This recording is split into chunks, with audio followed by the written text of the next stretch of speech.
In video 6, we will focus on this column, percent gain or loss, for the 20 stocks that we have been tracking.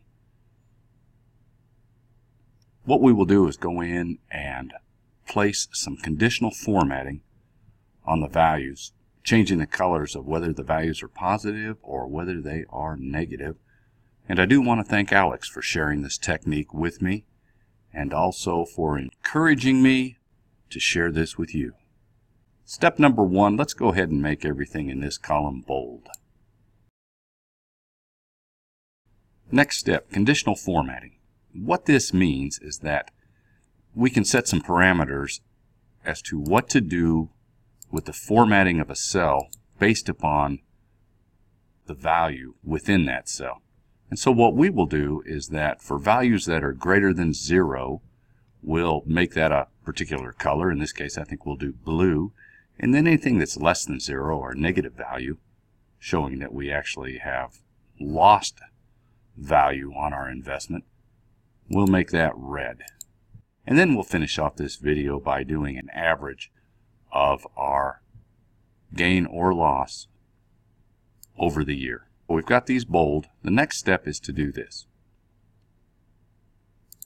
Let's go ahead and click in our first stock, which is Microsoft. And then from the home menu, notice that we have this here, conditional formatting. So we'll go ahead and click that. And then what we have here is highlight cells rules. And the highlight would refer to what color we would like those cells to be highlighted. So let's go ahead and click that. And the first condition we will set is what do we want the value to be greater than. So we'll click that.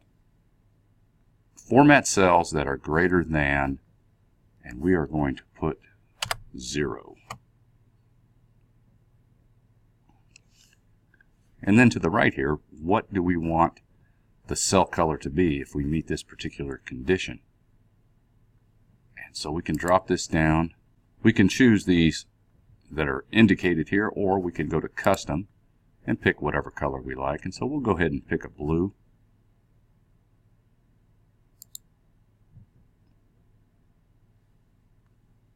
And click OK.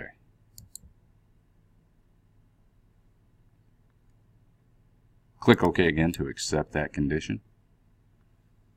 Still remaining within this cell, let's set the condition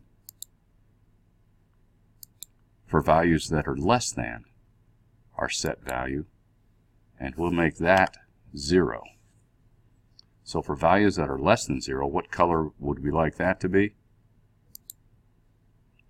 Back to custom format, and let's go ahead and choose a red.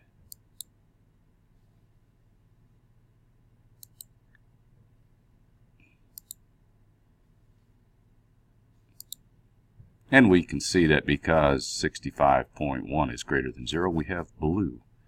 Now what we can do is copy that conditional formatting all the way through our 20 stocks. Here's how we're going to do that. First of all, we're going to right-click, copy, and then we'll select where we want to paste these, but we're going to do a special paste option here because we just want to paste the formatting, the conditional formatting, not the value 65.1. We don't want to copy that, or the formula. We've already done that. We just want to copy the conditional formatting that we just set. So we will right click. Notice we have some paste special options here. And as we move across these, we have formulas, transpose, formatting. And it highlights that which we want to achieve, which you can see now is our conditional formatting with our colors. And so we'll go ahead and click that. And there we have it. So everything that's a positive value is in blue, and our negative values are in red. So we can see where we made some money on our stocks and also where we have lost value on our stocks. And our final step in this video is to calculate an average of how we did for this particular year for these 20 stocks. So let's come down here and put in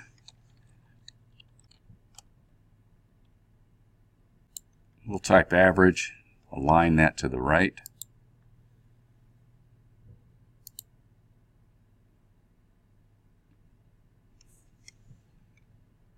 equal sign, type average, parenthesis,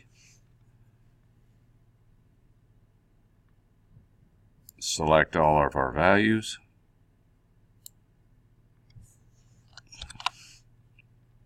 and enter.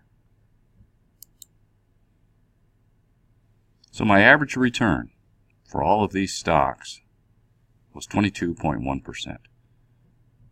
And the last step I'd like you to do is go ahead and select those two items, format it as bold, and then also increase the size to about 18. And then have me come by to see your conditional formatting and also to see the average return based upon your 20 stocks that we've tracked.